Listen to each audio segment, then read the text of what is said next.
You are listening to Lone Star Community Radio on 104.5 KCZW LP Conroe and 106.1 KZCC LP Conroe, and worldwide at irlonestar.com.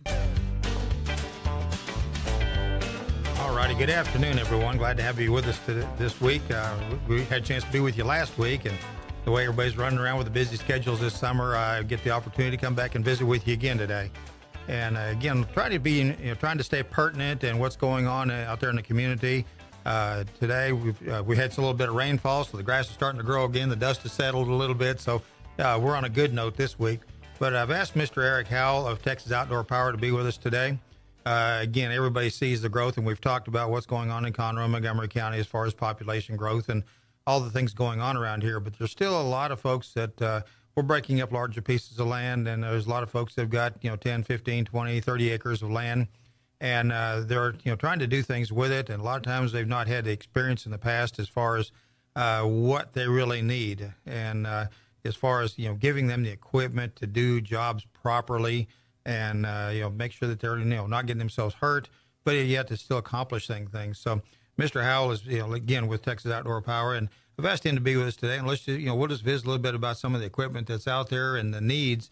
We're both kind of in the educational business there. You kind of feel the educational void there when we're talking about the equipment itself. But, in folks are coming in, and, what is a large part of what you're seeing as far as just, shredder tractors, or kind of what do you see as the biggest demand? People are looking for versatility, something, other than just mowing. They're wanting to, like you said, a lot of smaller acreage now, wanting to do more than just mow. So till gardens, brush hog, like you said, right. Just front end loader work, move dirt around. So the subcompact and compact tractors are becoming more popular, so to speak. Here again with the small acreage, not a lot of big stuff around here anymore. So that's kind of where we're headed, yeah. Right. And when you talk about some of the limitations of those subcompacts and what we can do, and again, it just takes a little longer to get that little stack of dirt moved. But is there some kind of limitations as far as say they've got a horse or two out there and they've got a round bale that's delivered out there, and a 4x4 or 4x5, what size tractor can we expect to be able to help us move that bale around and get it out there in the pasture? Get that question a lot. As far as people that are still handling round bales, we still like to see them in a 40 horse at least, just for their safety and the lifting capacity. You start dropping off below that, it's pretty dangerous, right. And not to mention the loaders really can't handle it. So yeah, they get in a situation they just, like I said, won't even be able to pick it up, so they get a little frustrated and rev it up and try to make it do it, even though it's not designed to. Right. And then again, as far as the folks coming in, are you seeing? Yeah, there's the demand for, say, some small baling equipment, rakes, cutters, things like that. Are you seeing some demand on that? Even though I got a lot of folks that got 10 acres and they want to put up their own hay. Yes, there are a lot of people that want to do their own, and here again with the small acreage, it creates a problem for your custom balers because they don't want to come in and they just can't. It's not feasible to come in and do 5 or 10 acres. So you do have a lot of people that want to do their own. So yes, we do see some of that.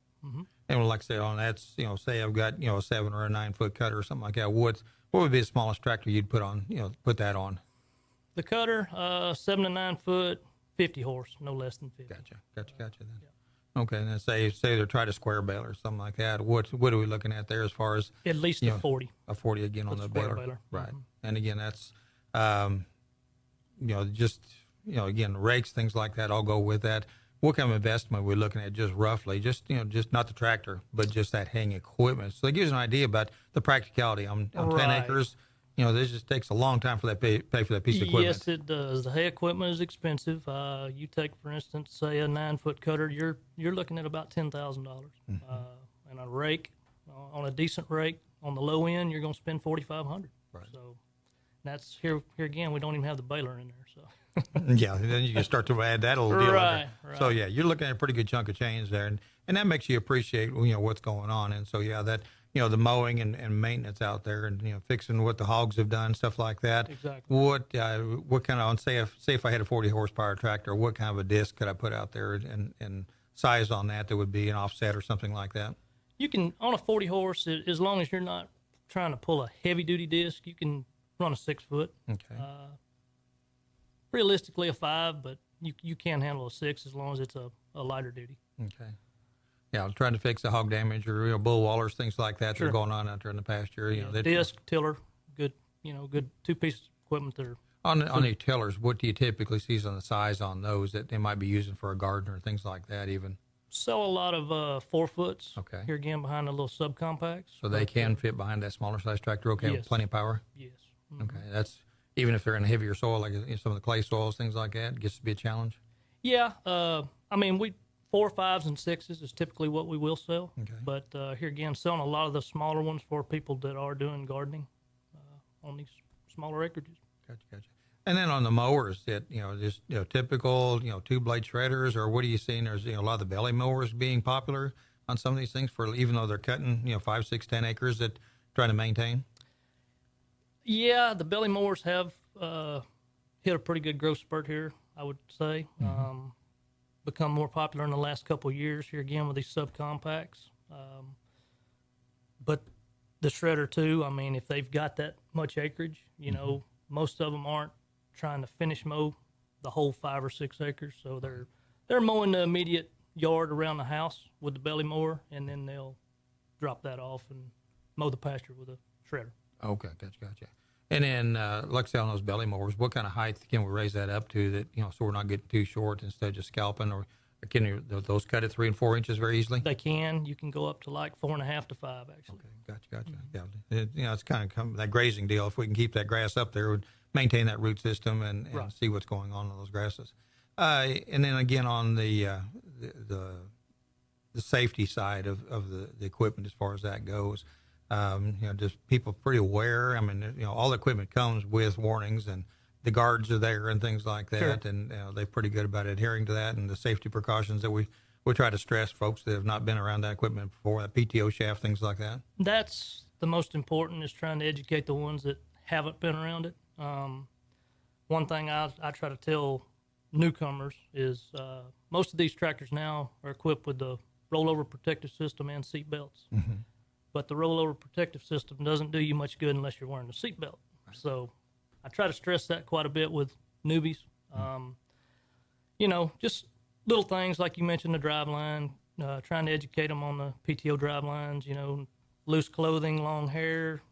You don't want to get off the tractor, be back there with it running. Yeah, so. Exactly. And that's, it's easy to just put it in park and neutral and get off and do things, but, still killing it, that there's We're not all a problem. guilty. Yeah, they're all guilty. And there's been some good guys that, they've kind of wired around things. And, we lost a gentleman 3 or 4 years ago that'd been cutting hay his whole life. And, Right. Got run over by his own tractor just because he was in a hurry. Yeah. And, you don't want to hear about things like that. We get in a hurry. That's exactly right. You get lax and, safety switches and things can fail. So you need to always be alert and try to pay attention to what you're doing.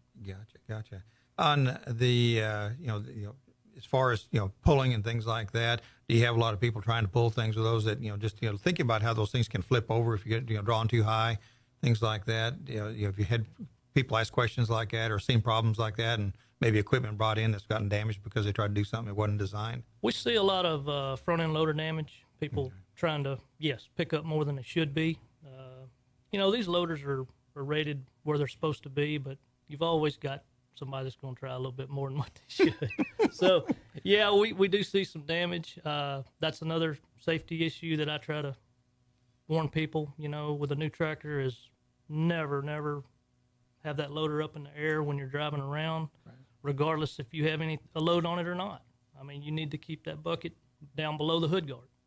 Yeah. They get top heavy and very easy to turn over. So. Yeah, like they've got a rigid frame, so it's not like a pickup or a car. Right. You can get out there and waller around in things, and they're going to tip over pretty easily. It's amazing how even on slopes, mowing the backside of dams, things like that. You got to be careful. Yes, and these newer tractors are lighter than the older tractors that we've had in the past, so that creates a risk as well. Do most tractors that you guys put out then have water in the tires and things like that to help with some issues like that? Absolutely. Okay. Anytime we send a compact out, for sure, unless somebody just requests that we don't, they will always have water in the rear tires. Yeah. Gotcha. And then, as far as, you mentioned about the front end loader damage, just, people, when they, if they have a problem, are they just, not, cleaning the air cleaners or, changing oil, or what kind of, things are you seeing back in the shop there that, maybe they're just not aware of the things that need to be looked at? Yeah, it's usually lack of grease. or like you said, the air filters. People tend to neglect that. They just keep on going, expect it to Just take keep care of going. itself. Yeah.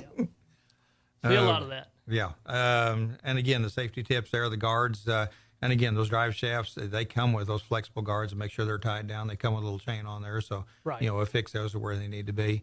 How about the fertilizer spreaders? You guys have, pedaled those also. And it's a really good tool for these smaller tracts. If they've got, 2-acre horse pasture back there and need to put some fertilizer out, that little cone spreader does an excellent job. Absolutely. And the good thing about those, here again with a small acreage, you can kind of do it at your own convenience. Mm-hmm. Rain's coming, throw it on there and get after it. Yeah. Makes it convenient. Yeah, on those things there, most of those, the PTO power on that's going to be able to handle those kinds of things fairly easily, right? Yes. And there was a stump grinder. I thought it was John Deere. Is there one out there that's got a new type of tip to it? So it was kind of a shearing action guy, front or stump grinder thing that I saw advertised somewhere, and I assumed it was John Deere because of the color on the of the equipment. Never saw any follow up on that. Have you guys got something along that line for, cleaning up those pastures, and they've just got a few smaller ones and not the great big old 30-inch pine stumps that they want to deal with to help them clear a piece of pasture? Well, there are some smaller stump grinders on the market.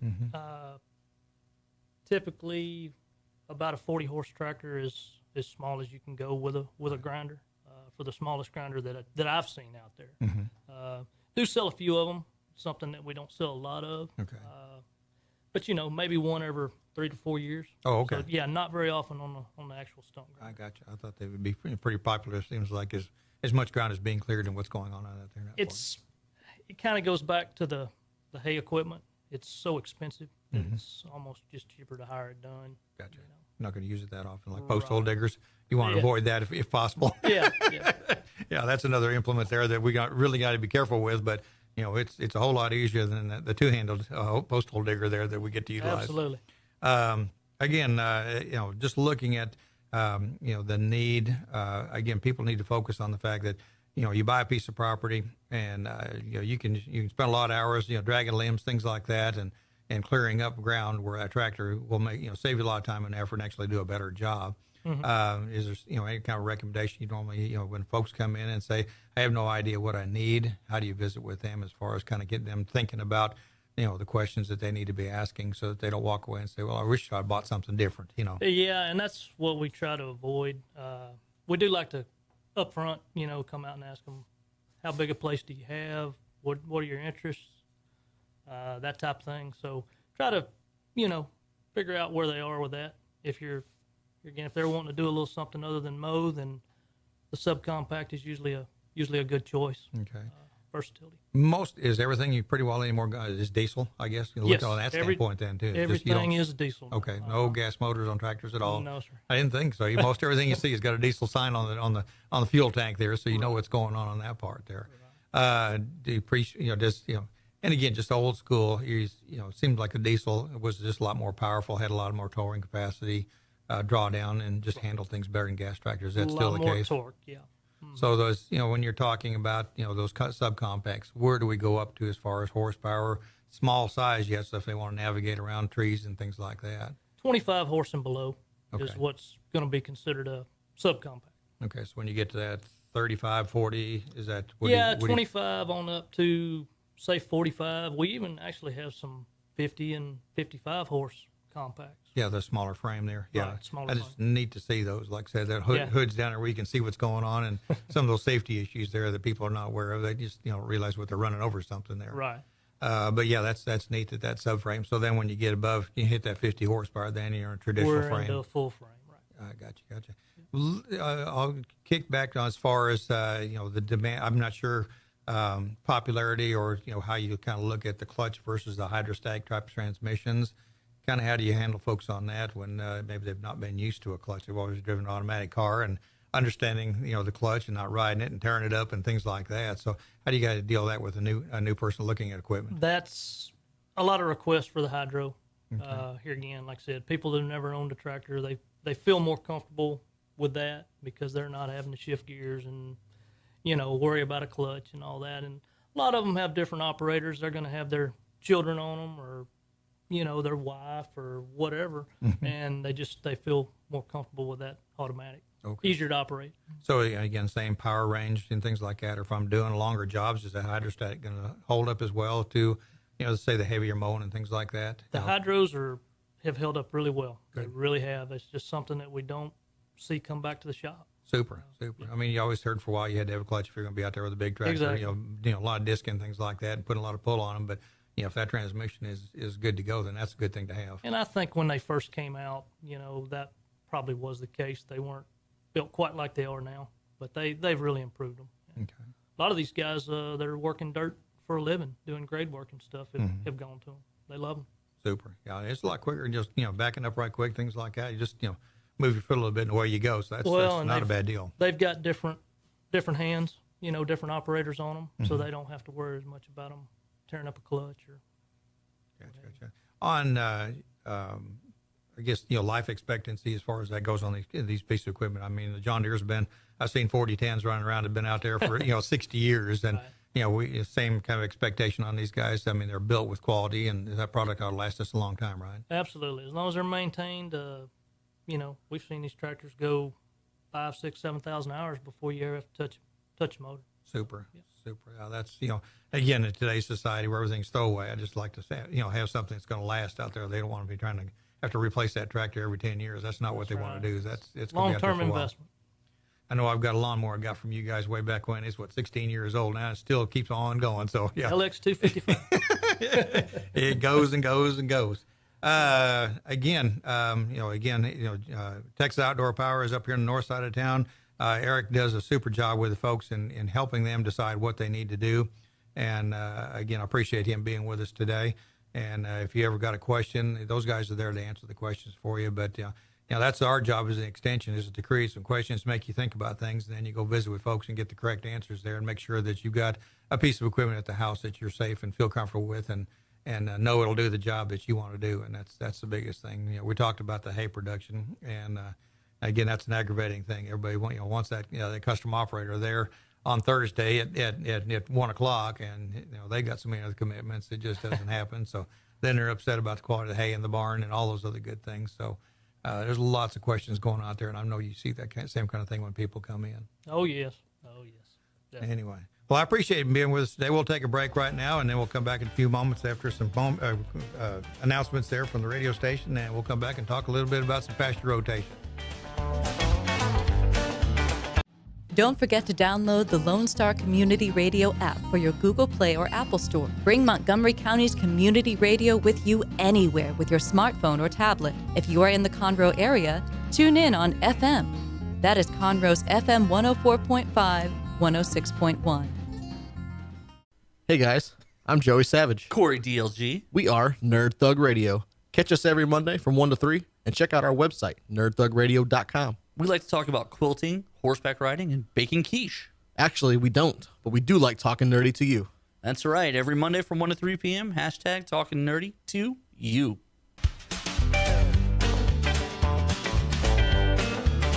All right, glad to be back with you here at the Agricultural Toolbox today. Again, we just had Mr. Eric Howl with us talking about some equipment and options that are out there. And again, I think it's really critical that if we're doing things out there on the farm, that we have a piece of equipment that's safe and will do those kinds of jobs for you in an effective manner. Getting out there with a shovel and wheelbarrow, I did that for a lot of years. And again, having a front end loader that's able to move dirt and get things smoothed around and put things away like it ought to be, it's invaluable. So I invite you to stop by there and visit with Eric and see what opportunities they've got at Texas Outdoor Power. I thought we'd talk a little bit next, and as far as I've got a program we've got to do here not too long and down in Galveston County regarding the tawny crazy ants and some of the changes that they're making us do as producers as far as avoiding the damage from those ants on our livestock. And again, we've got some best management practices that we've talked about over the years. And again, this is just a couple of ideas that we might be able to implement and help us avoid damage and looking ways to increase the opportunity on our property to increase utilization of the resources that we've got, and also probably put $1 or $2 back in our pocket. But again, the use of a rotational grazing system. Again, we've got some rainfall that came this week. Grasses are popping back up, and it's always great when we have those kind of situations going on. And again, we even when times are good, you still want to manage those grasses closely. Everybody kind of gets in a panic when we run into a 2011, 2012 when it's extremely dry. Things are suffering, and again, we kind of put ourselves in a position for drought management every day as far as protecting those resources. And a sound rotational grazing system allows us to accomplish many of those goals that we're talking about right there. Again, the function of rotational grazing is to better utilize the grasses that are out there. And a lot of folks have got a perimeter fence, and they just kick things out there and let it go. And if you walk around out there in that pasture and just see the utilization, again, particularly if you look from the road to the driveway or up there the back porch of the house, you look out across the pasture, and you see a lot of vegetation is probably up there boot top or knee high, and you think that pasture's got a tremendous amount of grass out there. And if you get to walking across out there, yeah, there is going to be a lot of tall, standing, mature grass. And at the same time, you're going to find, probably 20 to 30% of that ground is going to be grazed down very short. And that's where those animals continuously come back to.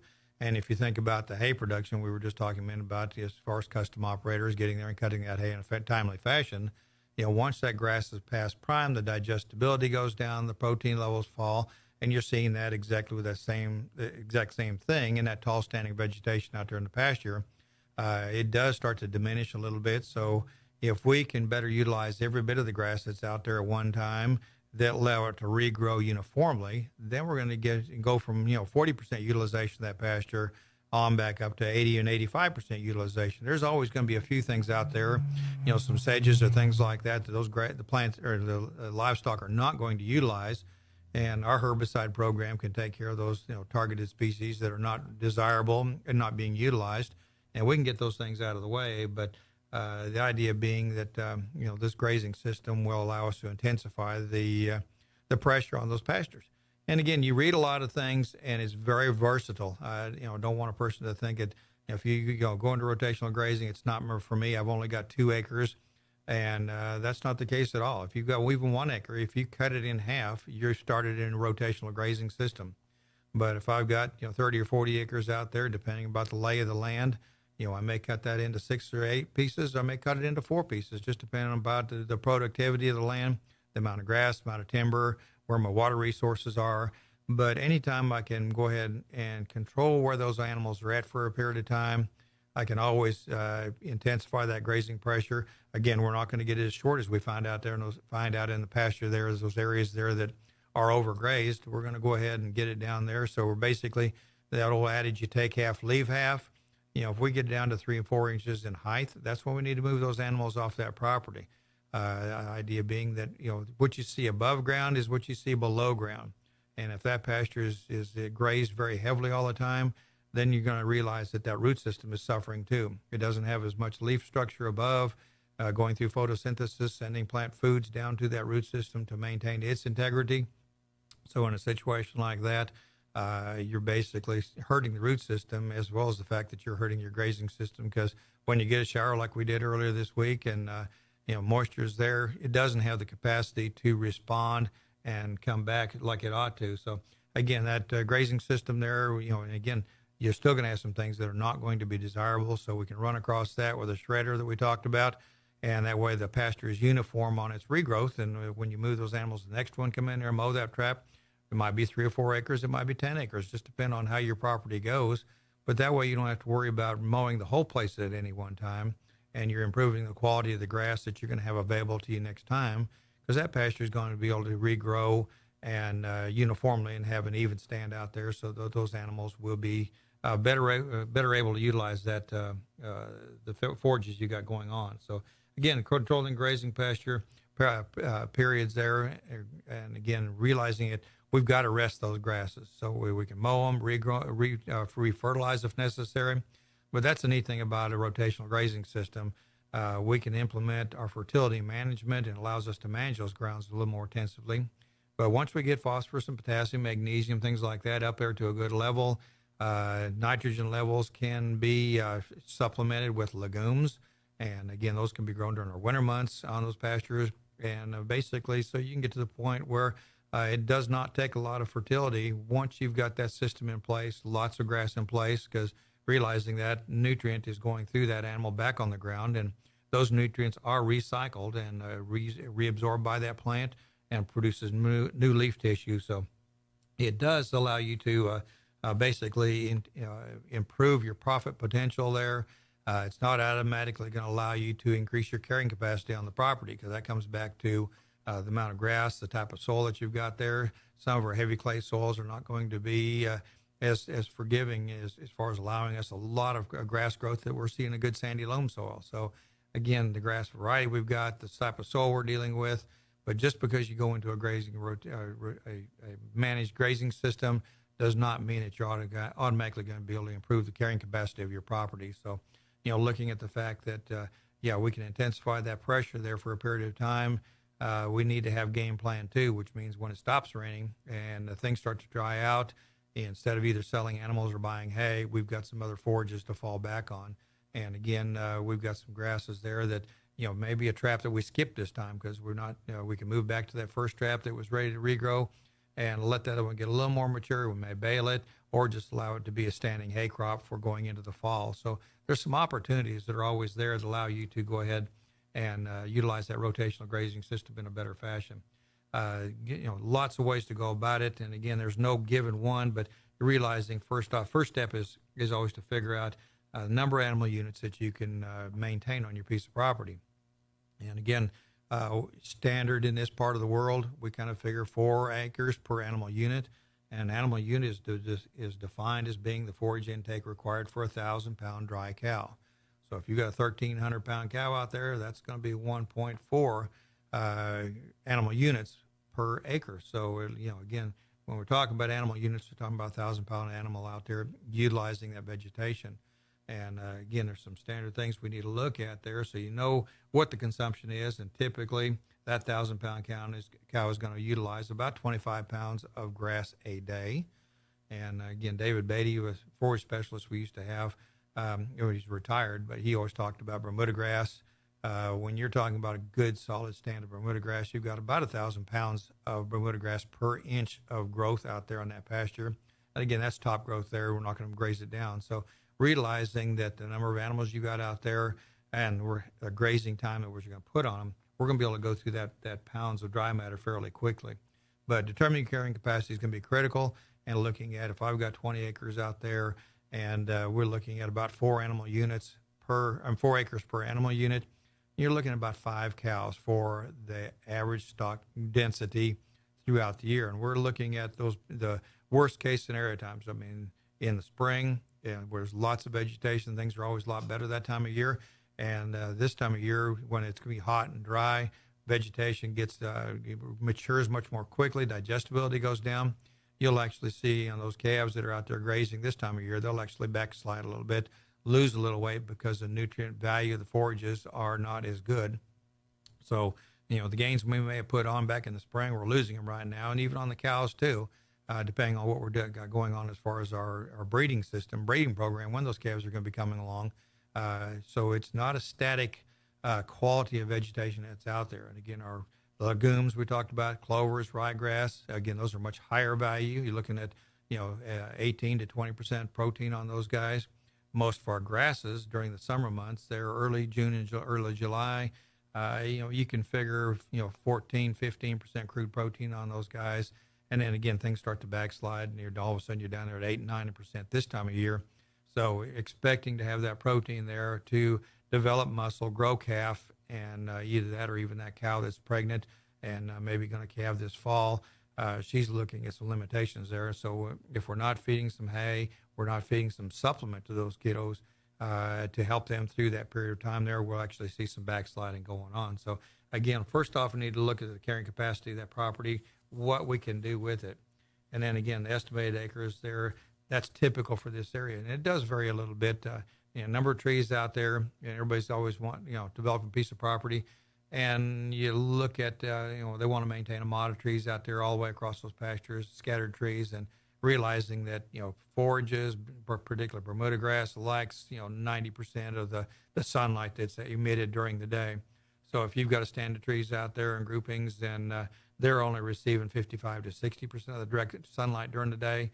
Realize that pasture is not going to be as productive. It's not going to have the regrowth. It's not going to stand the grazing pressure. Again, it's the difference between a lawn and a pasture. Lawns look real great. There's no pressure on them. They get mowed. Most of the clippings are returned to the soil. But that grazing pressure, anytime you throw an animal unit out there and start consuming that vegetation, the complexity of that pasture changes immensely. And all of a sudden now it's got more complicated, and we don't get the regrowth because we're removing that photosynthetic portion of that plant and causing it to have to stress, regrow, and grow at a pretty good pace when you've got livestock out there, and particularly with a rotational system. We'll talk a little bit more as far as the other limitations, but again, the acres that you got available and determine the number of animals that you can put on that piece of property, that all goes into the play of that. Let's go ahead and take a break right now, and we'll come back and talk a little bit about as far as time commitments and things like that also enter into the decision-making process here as far as how we cross-fence that property. We'll be right back. Hey, Montgomery County, it's me, C.C. Holmes. And I would personally like to take this time to invite you, that's right, you, to join me every Saturday and Sunday from 3 until 7 p.m. where I will bring you the very best of the smooth jazz, classic jazz, and indeed, yes, the soulful sounds of the 60s, 70s, and 80s. So come along and get jazzy with me. That's right, jazzy. Right here, of course, on Conroe's 104.5 and 106.1 FM, or worldwide at irlongstar.com. Lone Star Community Radio is looking for those who are interested in hosting their own talk show, with monthly and weekly slots available on Conroe's FM 104.5, 106.1, and on irlonestar.com. Start your own podcast, create your first YouTube channel, and be on TV. Contact Lone Star Community Radio online at irlonestar.com or call the station message line at 936-647-3776.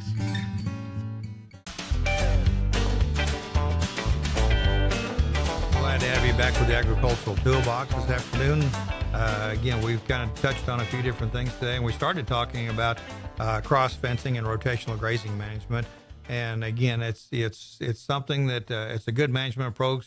Actually, we call it best management practices and extension, because it allows us to look closely at what we got going on. We started off the conversation talking about the design of it as far as carrying capacity. And again, it's not an automatic fix. We can double in a number of animals to put on a piece of property, but it allows for better utilization of that property. And again, so we look at the number of acres we've got involved, the types of animals that we've got. If I've got some small crossbred cattle out there that weigh 900 pounds, that's one thing. But if I've got some big Simmental cattle that weigh 1,600 pounds, that's going to greatly impact that 1,000-pound animal unit that we're going to use as a benchmark to help us determine what we've got going on out there. Next thing we need to look at as far as, and that's always the question, as far as how many paddocks do I need? And that comes back to the size of the property, the contour of that property, but more importantly, who's at the house to open the gates, move things around. It's amazing how quickly animals will train to this system. I get lots of folks say, well, it's a nightmare moving animals, things like that. But most animals I know, if you open the gate, they're going through it just for curiosity. So, but the thing you need to look at as far as your ability to who's going to be at the house there to open the gate that evening and look at that pasture. And I know a lot of folks are super busy, and I know a lot of guys, the only time they see their cattle is going to be on Saturday mornings when they finally get a break. But realizing that livestock needs a little bit of time and attention every day. And if it's not you, it's somebody, there at the house there that can look at things, because we sure don't want to overgraze our pastures. But again, as I mentioned, cutting one pasture in half, 1 acre in half, is a sign of rotational grazing. So, and again, if I've only got 4 or 5 animals on the property, those 1 acre tracts are actually a little bit large. If I'm going to graze that for 3 or 4 days, I can do that, move it on to the next, utilize that pasture, not overgrazed it, not damaged it. but it makes me a better manager. And I think that's one of the biggest positives on a rotational grazing system. A lot of people don't see it as a positive because it's an extra little time, but it's one of those deals. If you get in the routine of coming out there evening, walking out there, seeing if that pasture is grazed down to a point where it needs to be moved forward, open the gate, move through there, and as those girls walk by, the calves walk by, a couple different things go on. You look at the body condition scores on those animals. Is everybody holding their own? Or if you got somebody that's losing weight, may have a parasite problem. Another big thing we've got going on is going to be head count. Are we missing a calf? Did he get through the fence and over on the neighbor's place? There's things like that go on, so you can do a head count. But it makes us a better manager when we're actually out there watching those animals closely on a regular basis. And you know that pasture is good for 3 days. So that third day we go out there and start to look at it. And it develops a routine, and you can count on that. So it doesn't have to be daily, but at the same time, doing head counts, look and see what's going on, monitoring your body condition scores on those animals. Those are all good tools that help us be a better manager. But again, looking at the size of those fences, and again, it does not have to be a static fence. Electric fencing can be internal rotational fences, makes an excellent tool. I would have a solid perimeter fence, 5-strand barbed wire, even net fence with the barbed wire on top and one on the bottom to keep the hogs out is even better. That way you don't have to worry about predators coming in, and other animals coming in and utilizing your better quality vegetation, and at the same time keeping your guys safe. So, a good net wire perimeter fence is an awfully good tool to keep your stuff contained. And then at the same time, internal fencing, the electric fencing is a valuable tool. It's inexpensive. The neat thing about it is if you change your mind, a layout that you laid out there, it's not exactly what you wanted, you pick it all up and redesign it. But animals are very quickly trained to electric fencing systems. And again, if they're designed properly, a single wire out there is not real effective, particularly when it gets hot and dry, because you're expecting that dry ground to conduct that electricity. So a bare minimum, when you put up an electric fence, put up a hot wire, ground wire, so when that animal comes in contact with that fence, they get a solid shock when they touch both the hot and the ground. And again, 2 hots and a ground in the middle is an excellent system there. A lot of times you don't have to worry about those baby calves back and forth under the fences, but if you got a hot on the bottom, it's amazing how quickly they find out and stay with mama, and that way you don't have to worry about what's going on. But those kinds of things are excellent. The electric fence allows you a lot of flexibility. You can change your mind if things are they're not grazing it quick enough. You throw up another fence, cut that existing pasture in half again. So that allows you to intensify that grazing pressure there. And again, at the same time, cross fencing, rotational grazing allows you to do some flexibility there. As far as maybe my herd is not uniform. I've got a bunch of younger heifers there, bred heifers there that are going to be calving. And when I have look at the nutritional need of all these different animals, and again, I was going to talk in a minute about as far as controlled grazing system or breeding program. But say I've got different groups of animals out there, and you may not have a large herd, but still separating those 2 or 3 heifers out from 2 or 3 heavy bred heifers or cows, and then you may have 2 or 3 open cows that just have not rebred.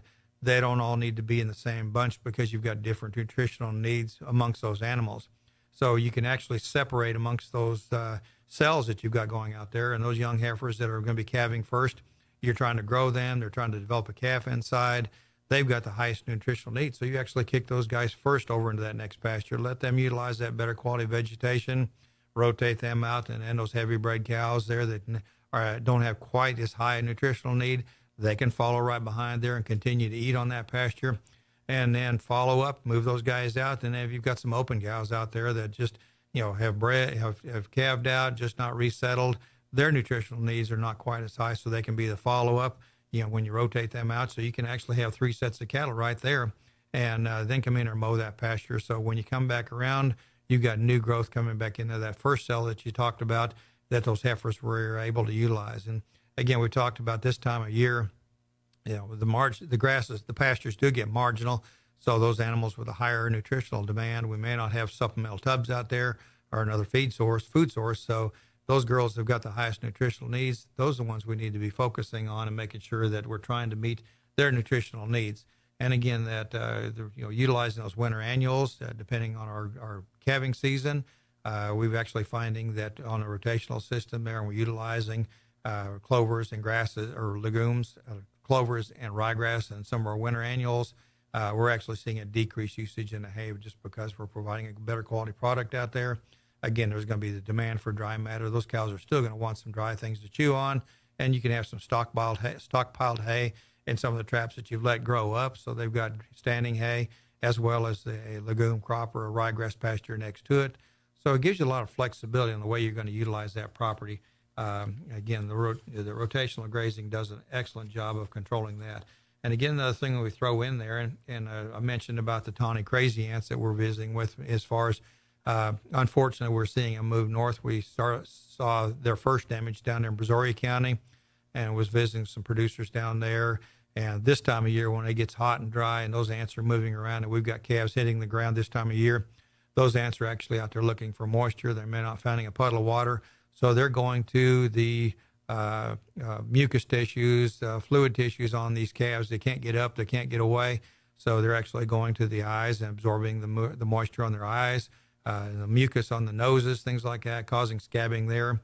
But because their activity in the eyes, we're seeing those calves actually go blind because the ant activity working on that moisture, mucus, it's on those things. So another thing we're looking at is rotational grazing is allowing us to set up a calving pasture.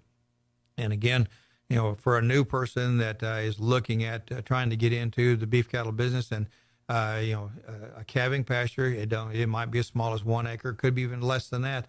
If I've only got a dozen cows involved, and I've not got a confined breeding season yet, but if I've got a pasture there that's got plenty of grass, and I can rotate a couple of cows in there that are about to calf, let them have that for a while, and I've got a good fence around that. A lot of times these new heifers get up, they'll calve, and they just walk off. They've not developed that mothering ability yet or an instinct, and they'll walk off and leave those calves. But if I've got that pair in a smaller trap, the chances of that calf being able to get up and catch up with mom and start nursing, and at the same time we can treat those pastures there with some insecticides and keep the insect activity to a minimum. We're seeing that even on our fire ants.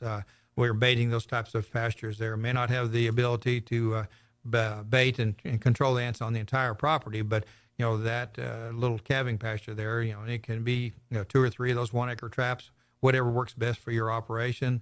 They need to be up there close to the barn, close to your working facility. So if we need to put those girls in, squeeze chute, things like that. But again, that ability to have those animals separated, and that cow, that heifer's not going to get up and try to go back to the creek bottom, things like that. And that calf follow, and we do lose a few calves every year just because they get down there, they'll get down, lay down in the creek, fall in the creek upside down, they can't get up. So, all of a sudden we've got a dead calf down there because she wasn't able to, doesn't have the ability to get up and get around like, a grown calf will. So that little calving pasture that can be part of your rotational grazing system is a valuable tool on making sure that calf is nursing, is getting that colostrum, first milk, has got a good start, and then after they're up there a couple, 3 weeks old, they're able to get up and move around at will. Then we can kick those guys back out with those other, the other cattle in the herd. But just something else to look at as far as when you're developing a piece of property, maybe looking at, you got a big open 50-acre pasture out there, trying to decide on best ways to manage it. These are the things I want you to think about there as far as ways that you can cross-fence that, increase the productivity, make you a better manager, because you're going to be in better contact and closer contact with those animals so that you can make the right kind of decisions that need to be made at a single time. I'll come back in a few minutes and we'll talk a little bit about controlled calving season. Again, when we're talking about these tawny crazy ants, that's another thing we're looking at on that. And again, a lot of folks like the continual breeding season, but we got some, just share some thoughts with that, and maybe we might reevaluate what we're doing out there. So let's take a break here and listen to a comment or two, and we'll be right back. Attention movie lovers, The Ticket Stub is a new radio show servicing Montgomery County that is meant for you. The Ticket Stub is available live every Thursday at noon on FM 104.5 and 106.1, as well as anytime on irlonestar.com. Connor and Dick will let you know what's coming out in the theater, what is worth streaming, and what's going on in the world of film. The Ticket Stub, your home for movie talk. Lone Star Community Radio is Montgomery County's radio station with talk, music, weather, and traffic for Montgomery County. Have a question, comment about one of our shows? Want to know how to reach a host? Just contact the station on irlonestar.com or call in and leave a message at 936-647-3776. Get involved with your community with Lone Star Community Radio.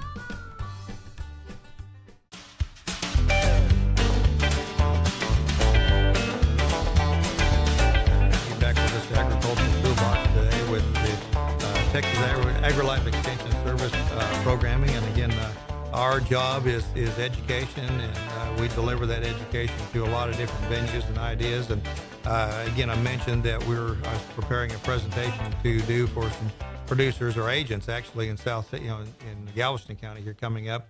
And I wanted to just, again, plant some seeds of thought. We were just talking about rotational grazing. And again, that can lead us to the next topic I want to throw out there. And I know a lot of folks just, because of ease, and there's all sorts of reasons why we don't want to worry about having a confined breeding season for our livestock. And again, I'm talking about beef cattle. Sheep do a pretty good job because they're, photo breeders. They've got periods of time where they're receptive to the ram and others. But again, when you look at a beef cattle operation, and why I bring this up is because I've mentioned that tawny crazy ant. And again, the idea that this time of year down there, when you've got ant populations up, dry pastures, and all of a sudden you've got calves hitting the ground, we're seeing death loss, we're seeing blind calves. So you step back and say, well, how can I fix this? And one of the quickest things we look at is going to be, how can we avoid those calves being born this time of year? And again, and there's a natural, cows have got an ability that, they will typically try to breed when, the conditions are best. And if you look at, just natural breeding, naturally a herd is going to have a larger portion of its calf come in the spring, just because that's when you have ideal forage conditions. But again, the markets, things like that, all dictate when, or help you decide on which is a better system to you. But again, a lot of folks will say they have no place to put that bull. He's got to stay out there all the time. So I'm going to be stuck with a year-round breeding program. And then I've got some folks that say they like to just go out there and have a paycheck whenever they need it. If they got a car note, they'll go out there and grab a calf and take it to market, and they've got that cash. But if you get to looking at the total program, if I've got the ability to take a 60 or a 90-day window, have all my cows bred at that period of time, that way I know 9 months later, 285 days later, that all those calves are going to be coming in that window. Just think about, what can come about when I've got that going on. And it's nice having a bull out there. I don't worry about things, but what's the complexity of what's going on out there by having all those cows mixed up as far as different stages of gestation going on, the pastures. We've already talked about the nutritional differences in the grazing ability of those grasses throughout the year, but that nutritional program is the very first thing. We talked about rotating animals through those pastures so that when if that's the first one up, that heifer that's trying to grow, produce a calf, again, realizing any of those cows that are bred or just calved, have a calf on their side trying to be rebred, they've got a tremendous nutritional need. And if I've got those girls, the ones that are calving in March and April, they've got some ryegrass, they've got some clover. Those are better going to be meeting their nutritional needs. What about that cow that's calving now in July or August or even September when the vegetation is marginal? She's falling behind, and what's the consequence of that cow not being able to get enough nutrition? She's not going to rebreed as quickly, and plus the combination there, that calf is probably not going to have as good a weaning weight. So those are dollars we're leaving on the table by not looking at some of these other opportunities. So our health program, we can better manage the nutrition of the pasture out there for that set of cattle if we've got control of when those girls are going to be having their different nutritional needs. So once those calves are weaned, things are bred back, that's when they're at their lowest nutritional needs. The first comment was that I have no place to put that bull. Actually that bull can be turned back with those cows after they're bred, before we get to calving time. Then you put him off in a separate trap at that time, but he can actually stay out there so he's not tearing things up. Again, in years past, we always thought about the opportunity to share bulls. And again, that's an option that we just don't look at as quickly anymore. There's a lot of diseases going on out there. So, if I've got a bull, I'm probably going to keep him home so I don't have to worry about kind of disease practices coming home. because I don't know the nutritional program, the disease management program that we've got going on with other herds. So again, looking at the nutritional aspect of these animals, next would be the health standpoint, is vaccination schedule. There are certain things that those calves need to receive as far as 7-way black leg. There's those, and the first shot is given. 30 days later, I have to give the booster. Otherwise, I have no immunity at all, so I have no sense in doing the first shot. And if I've got calves coming all year round, what's the chances of me getting out there and catching that calf and giving him 2 shots 30 days apart? Probably not that close. But if I've got a set of calves out there, they're all pretty close as far as their age, then I'm more likely to gather those guys up, run them through the chute, deworm, vaccinate, castrate, do those kind of health practices that improve the quality of the animals that I'm going to send to market. Or if it's going to be a heifer that you're going to keep back and replace some animals that you're about to wean out of the program, again, that health standpoint is going to be managed a lot closer. So looking at the nutritional part, the health aspect, and again, that we're also going to be able to identify those freeloaders. Those cows out there that maybe haven't calved in 2 or 3 years. You don't know it. And I've been in several herds, looked at the records. You put the calves with the cows, and all of a sudden you're finding out you've got 2 or 3 freeloaders out there that haven't produced a calf in a year or two. And you look at the fact that those cows, if they're not producing a calf, they're costing you $800 to $1,200 a year, and there's nothing coming back to compensate for that expense. So again, just makes us a better manager. And again, everybody says, well, it's really difficult to get to a confined breeding program, and it's not really. And it does, we're not going to do it the first year. That's the thing about it. If we take a couple, 3 years to get those things put together, we can do that. And I may have a set of animals there, and I'm picking the bull up June 20, and then I'm going to go ahead and preg test everybody in September 15. And then we go ahead and that second year, I'm going to put the bull out January 20, pick him up June 20, and then I'm going to preg test everything in September. And then that third year, I'm going to put him out March 20, pick him up June 20, and then all of a sudden by that third year, I've got those animals grouped up. And again, if you've got a larger set of cattle, there's spring calving, fall calving, both work. So there's different ways to go about this. And, again, it's just, it's not an insurmountable goal. So we're not having animals go for a long period of time without producing a calf, and we're losing that dollar value that's coming to us. So again, these are all things that we can look at. There are ways that we can accomplish those goals. And if you just get to thinking about all those animals on the same nutritional need, marketing those calves at one period of time, then we're good to, increase the value of the dollars that we're going to take to market. And again, one of the programs we've got coming up in September 21, our annual meeting of our Beef Improvement Association, there's actually an outfit that's in this area, operating in Texas. You've heard of Superior Cattle, and they come in there and video truckloads of cattle. Well, this organization is actually coming in there, and they'll video 4 or 5 head, put you on their website. So basically, it's tailored towards that smaller producer, and it gives you that opportunity to market those animals. If you got something special, whether it be some good Brangus cattle, some tiger stripes, whatever the case might be, then you've got that ability to market these a little bit differently. But if I've only got one, then my options are a little more limited. If I've got 10 calves out there that are fairly uniform, then we go ahead and utilize some of these other marketing opportunities. So again, looking at the total picture there, we've got a lot of things coming up that you can look at and just make some decisions. And just don't figure just because that's the way it's always been done, that's the way it has to go on in the future. A couple things before we leave you, I want to mention again, a big shout out, thank you to Judge Greg Doyle. He was with us Tuesday evening at the Extension office. We had our 4-H awards presentation. He was our keynote speaker that evening. Did a fantastic job of visiting with the youth, inspiring them, giving some things to think about, making them better, productive citizens in the future, responsible adults. And again, that's what we're trying to do in our youth programs is, make them aware of what they're going on. And again, those kiddos, you saw the awards that they were bringing home at the county, district, and state levels. They're very competitive. They're very accomplished. And we want to thank Judge Doyle for being with us and spending his time that evening. And again, the kiddos, they were on locked in, engaged. A lot of times you see, everybody playing with their phone, things like that.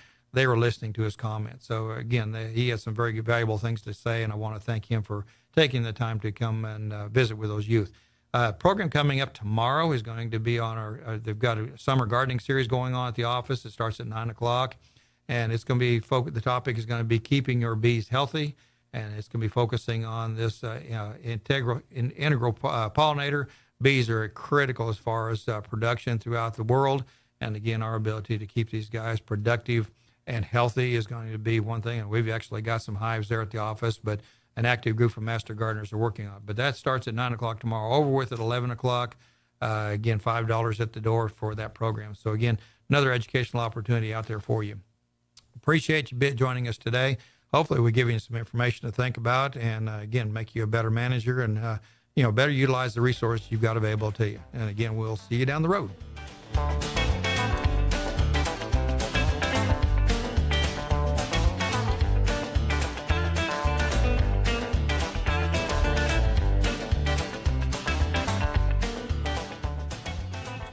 Thanks for listening to this production on Lone Star Community Radio. If you were late for the program or want to re-listen to it all over again, make sure to subscribe to the show's YouTube channel and download. Thanks for checking out this podcast of Lone Star Community Radio, Montgomery County's community radio station. If you enjoyed this recording, make sure to check out our past shows online at irlonestar.com or their respective video or podcast formats on YouTube, Google Play, or iTunes. If you have any questions regarding the show, either it being about sponsorships or questions for the host, contact the station manager at dick@irlonestar.com or call the station at 936-647-3776.